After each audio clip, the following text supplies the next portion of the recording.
આજે તો બહાર ગયા હતા ને રાતે ગાડી બંધ પડી ગઈ ને પછી થઈ ગયો ડખો. તો કેમ છો બધા? મજામાં ને મજામાં જ રહેવાનું. તો સ્વાગત છે આપણા સરસ મજાના નાના એવડા બ્લોગ વિડીયોમાં. આપણે સરસ મજાના નાહી ધોઈ તૈયાર થઈને નીકળી ગયા બહાર જવા માટે. આપણી ગાડી પણ તૈયાર થઈ ગયું છે અને પછી જો આપણે નીકળી ગયા સરસ મજાના આપણે અને આપણા ભાઈઓ હતા. આપણે આજે જવાનું હતું બહાર.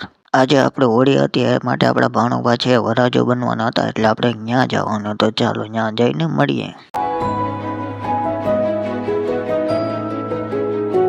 થોડીક વાર હાલ્યા ગયા તો ગાડીને લાગી ગઈ તરસથી. પછી સરસ મજાનું ગાડીને પાણી પીવડાવી અને પાછા આપણે નીકળી ગયા. તો ચાલો કન્ટિન્યુ. અને પછી સરસ મજાનું જમવાનું તૈયાર થઈ ગયું ને આપણે જમી લીધું. તો ચાલો આગળ મળીએ. પછી આપણા ભાઈ તો હજી જમતા હતા, એને બહુ ભૂખ લાગી ગઈ હતી. એને તો બહુ જમ્યું આજે તો. અને પછી સરસ મજાનું જમી લીધું ને પછી જરાક આપણે આમ ચક્કર મારવા માટે નીકળી ગયા. તો ચાલો આગળ મળીએ. અને પછી આપણે અને આપણા બે નાના ભાઈઓ હતા એ આમ જરાક ખાઈ લીધું હતું વધારેથી. જરાક આમાં હલન ચલન કરવા જ ગયા હતા કેમ કે તો મજા આવી જાય એ માટે. અને સરસ મજાનું લોકેશન હતું ને આપણે પછી આમ ચક્કર મારતા હતા ને એવું ભાઈ કરતા હતા ને મજા આવતી હતી. ને આપણા બે ભાઈઓ હતા એ બખડાટી બોલાવતા હતા કંઈ ઘટે નહીં એવી.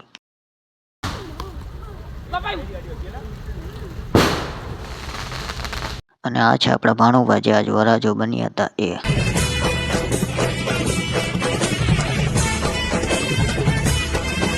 અને પછી આપણે આપણા ગામમાં આવી ગયા ને હોળી તો પૂરી થવા આવી હતી. ને પછી આપણે થોડીક વાર ત્યાં બેઠા અને આપણા ભાઈઓ અને બધા ગામના લોકોને જો બધા બેઠા હતા.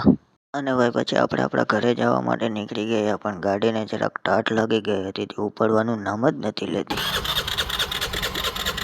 અને પછી ફાઇનલી આપણી ગાડી ઉપડી ગઈ ને આપણે નીકળી ગયા આપણા ઘરે જવા માટે. તો આજ માટે એટલું જ. તમને અમારો વિડીયો સારો લાગ્યો હોય તો લાઇક શેર સબસ્ક્રાઈબ ને ઇન્સ્ટાગ્રામમાં ફોલો કરતા જજો. Bye bye. જય શ્રી રામ, જય દ્વારકાધીશ.